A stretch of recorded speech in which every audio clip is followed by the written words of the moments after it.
So let's talk about the Giants being, I think, 2.5-point favorites at home against the Washington football team on our friends at DraftKings. And wow, they've made it interesting for us here. Yeah, I'm shocked it moved down that much. I know it opened at 3.5. So people must have word that Kyle Allen's going to be back for this game. I doubt people would bet this if they thought Alex Smith was playing, because that honestly was truly painful to watch last week, Alex Smith in that game. I'm happy for him. Like, I bet on him for comeback player of the year, and that's all you needed was him to take pretty much a snap this season to win that.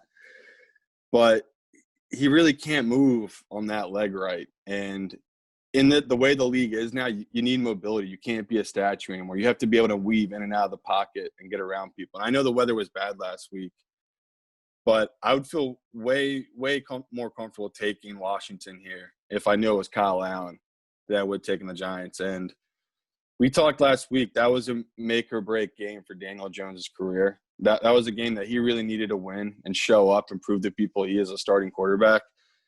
And he does what he does. He got sacked, he fumbled, and they scored a touchdown off it. All the kid does is have turnovers. And this is one of those where early in the week right now, I'm gonna go Washington. Even if it's moved off good numbers, it's moved off the 3.5 and the 3. I think Washington will win this game outright if they go with Kyle Allen. So I'm gonna back the football team here. I agree with you. I think the way that you look at this is that you've got a low and a high, right? And the Washington football team, such a low point with what happened last week, not looking very good. Alex Smith getting sacked pretty much every time he dropped back.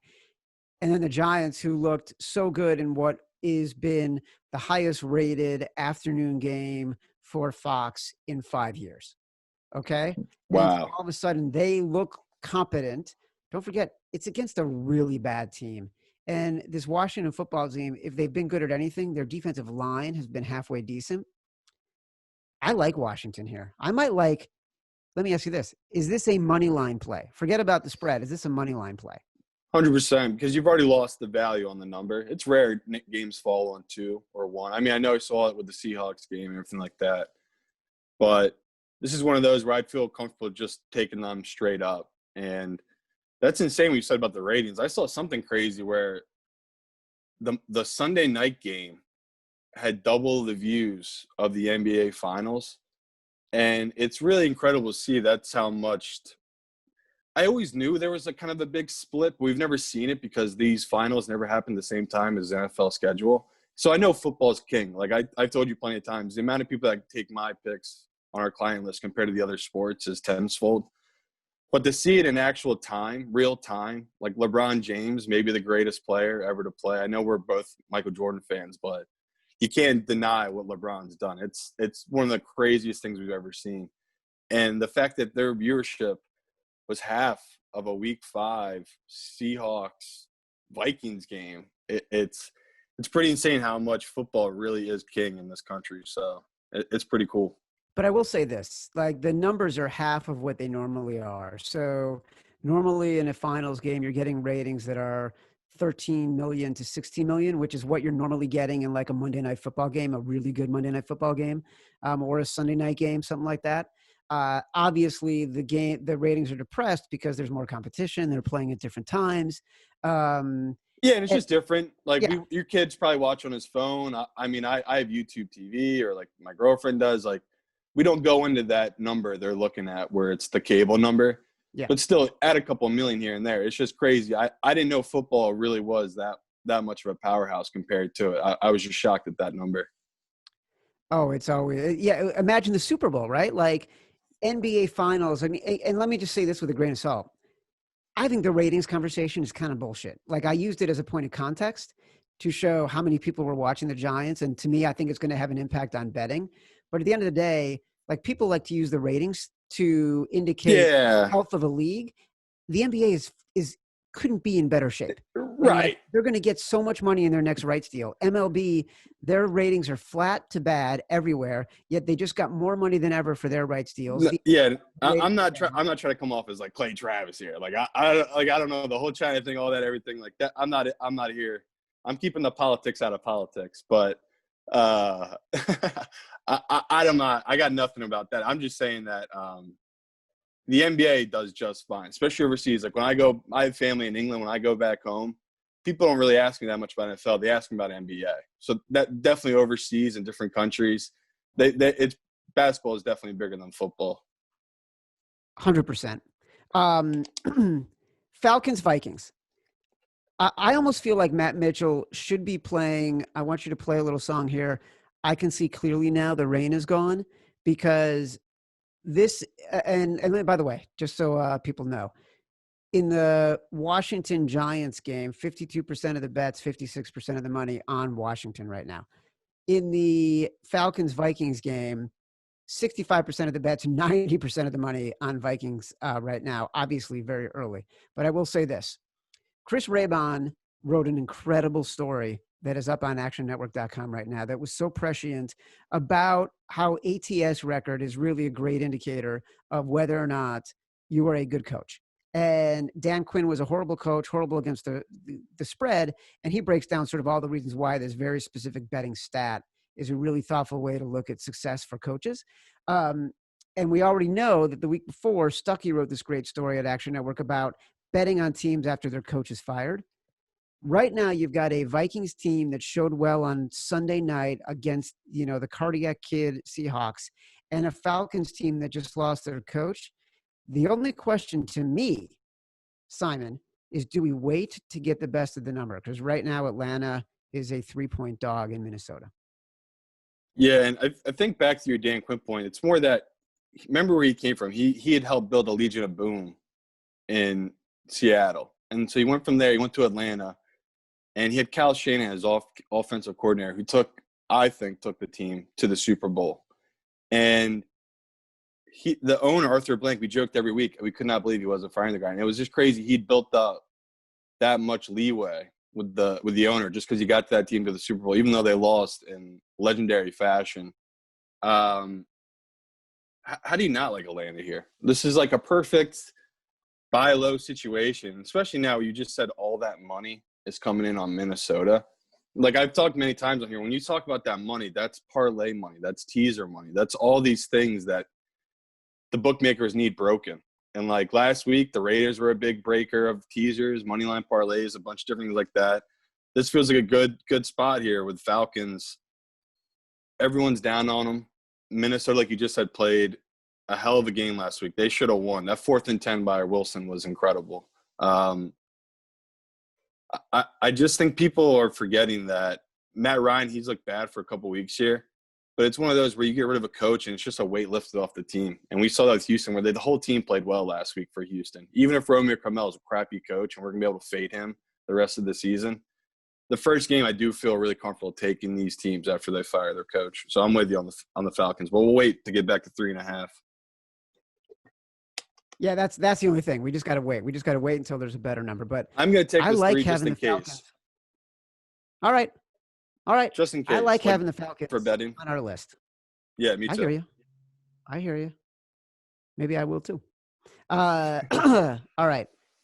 My favorite team, the Chicago Bears, in case you haven't noticed, the World Championship banner over my shoulder for anyone who's watching our videos, are getting 75% of the money.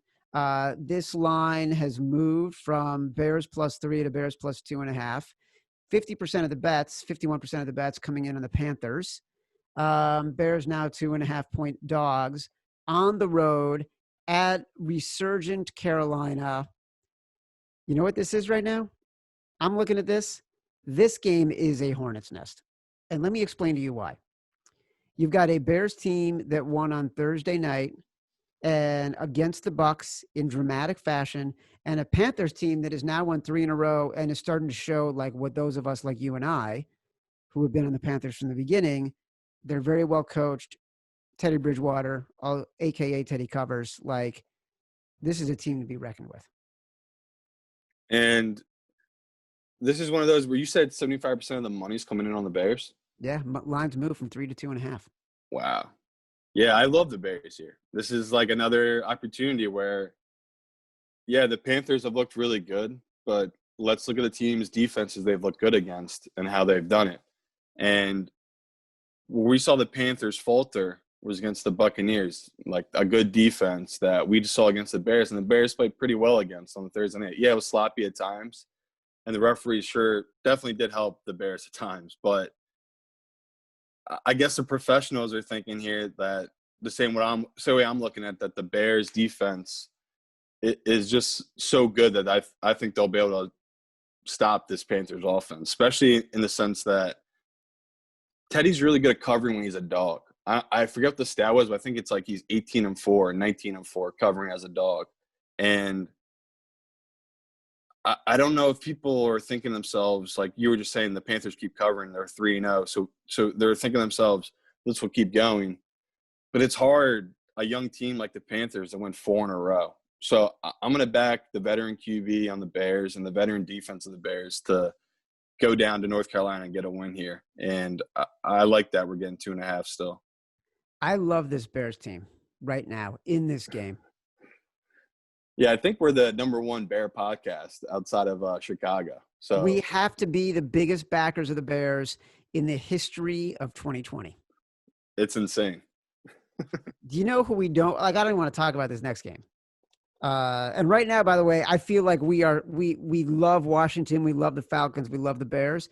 This is what makes for misery. This is why we wake up on Sunday morning and start texting each other and saying, why don't we take the Seahawks? That seems like a good idea. But all right, let's. Yeah, well, I digress. It's scary. We're on 3 road dogs right now. But yeah, we'll keep it moving. By the way, that's the wise guy side. I know. You know, we're not doing anything wrong. It's not illicit.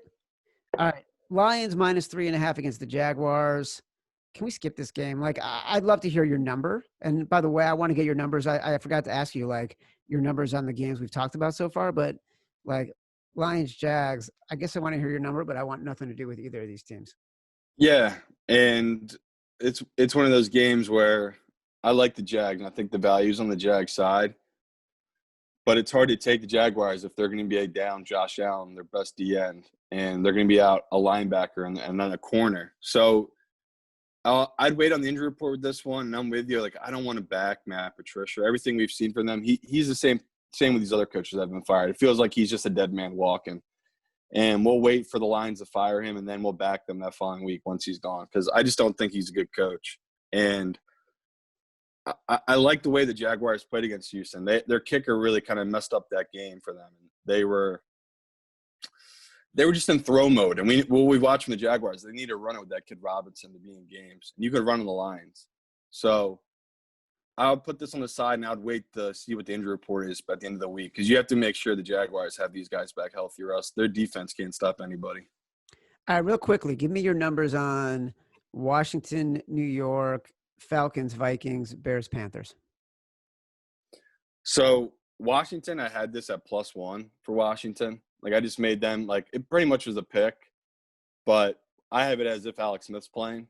So, like, that's why, like, I don't feel great taking it, where if Kyle Allen's playing, or even Haskins, I'd have them at -1. And the Falcons game, that's the thing. We're not getting the best of the number, because I had this at 3.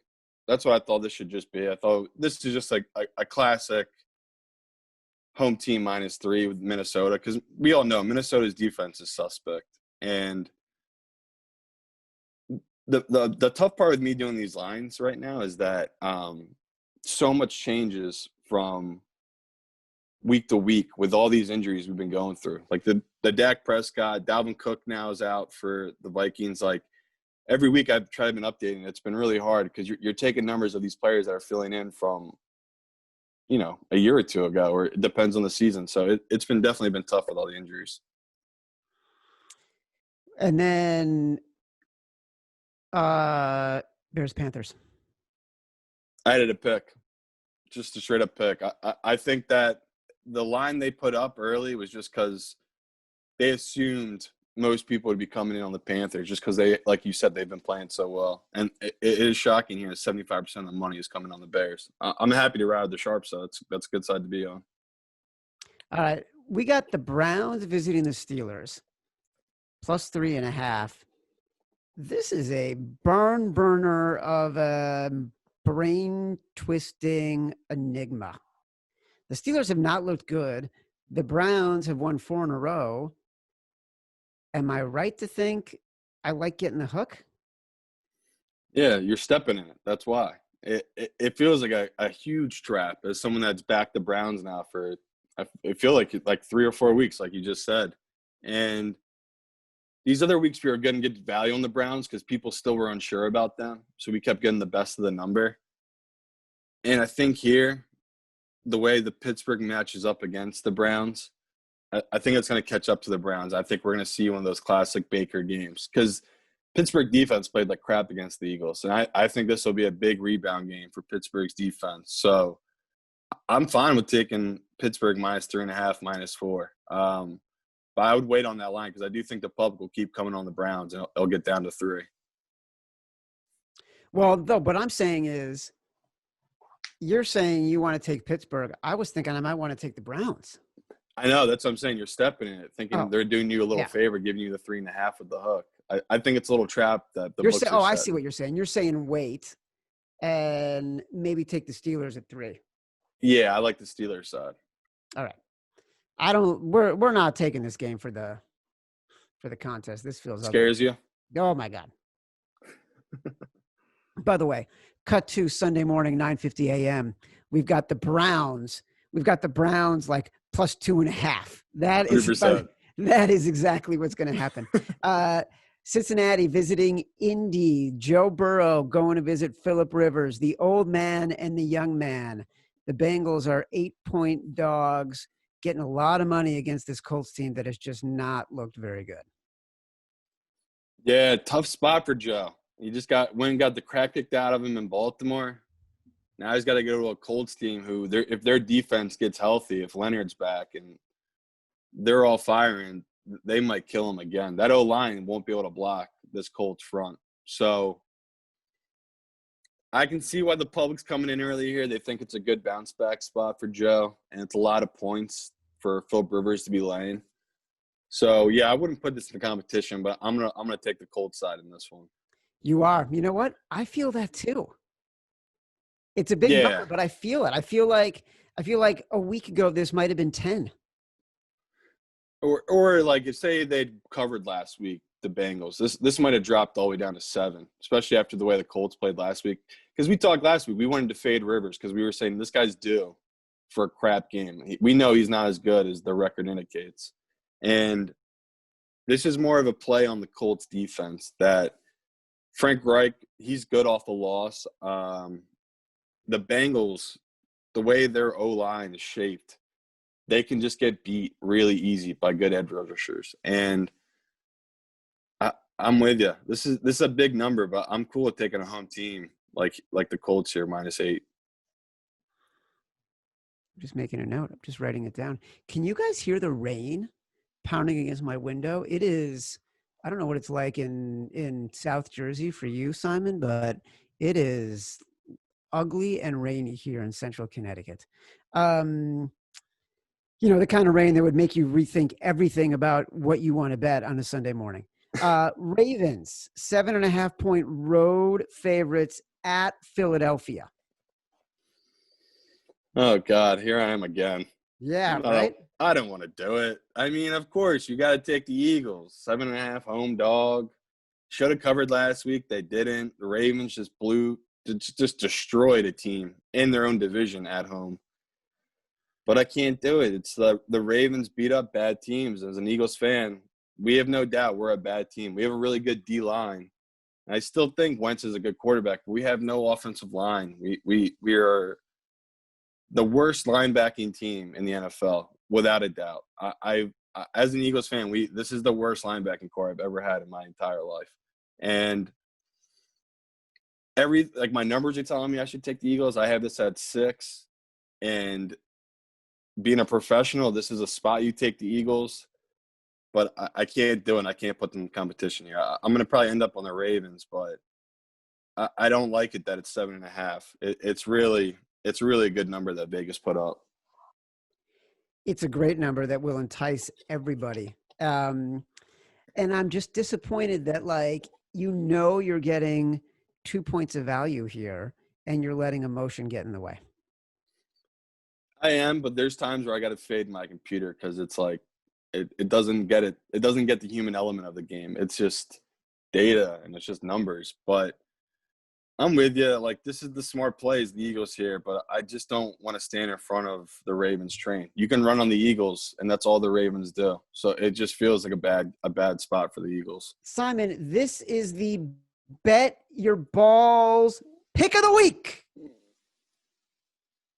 You're insane. Well, that is true, my friend. But I feel like, listen, maybe we're not going to put it in the competition. I can guarantee you I will be on the Eagles come Sunday. You know why? Because the money right now is coming in on the Ravens. So this number is going to go up. And the bets are going to come in on the Ravens because everyone has been watching the Ravens blow everybody out except for the Chiefs. The Eagles struggling every single time there's a big game. By Sunday, I can guarantee you the percentage of bets on the Ravens as a road favorite will be north of 80%. If you are getting north of 80% of the money as a road favorite, especially a big road favorite, which meaning 20% of the bets are coming in on the Eagles, on the Hope team, that is an automatic play for me. I don't care how bad they are. I don't care what I've seen. This is what I'm talking about. We are letting what we're seeing get in the way of your computer. And now you're saying, I don't want to fade my computer. I don't want to, I am not going to fade your computer. And I would be with you on a normal year that wasn't COVID. Everything you just said is so true. But like I keep trying to talk on the show, is those numbers you can't really go off. Like last week we were on the Cardinals. They were probably getting like 90% of the money on the road against the Jets. They covered by 2 touchdowns. So it's like, I'm with you. And like I'm going to be betting the Eagles. That's what I'm saying. I'm betting the Eagles. And I hate myself for it. But to anyone listening out there, I would just take the Ravens. So you're not like me and Chad. You're not going to be miserable on Sundays. It's a tough taking these ugly teams. Simon, misery loves company. You laid it out for me. There's nothing else needs to be. All right, let's go to the last of our early games, our last of our 1 p.m. games. One of these crazy scheduling quirks. We've got the Broncos and the Patriots. Patriots 8.5. Patriots part of this sort of COVID indecision rescheduling quirkiness. What do you think here? This is huge for the Patriots that they might be able to get all these guys back off COVID before this game. Like they might be able to get Cam back. They might be able to get Gilmore back. And if this is in our competition at this line and Drew Lock is still out, this will be an automatic play for me, the Patriots. They just got blown out on the road. They've had, I mean, it feels like a month, but a week to prepare now, an extra week to prepare for this team. This will be a big public bet with the Patriots, but I'm going to back Belichick here. I'm going to take them as well. Yeah, I don't care that it's public. I like the Patriots in this spot, and I've never been afraid of backing the Patriots as big favorites. And that's also, by the way, something I think that has been getting in my head. Like backing big favorites all of a sudden became so in vogue that like I started losing my principles again. But we're going to do it. Yeah, it's tough with it.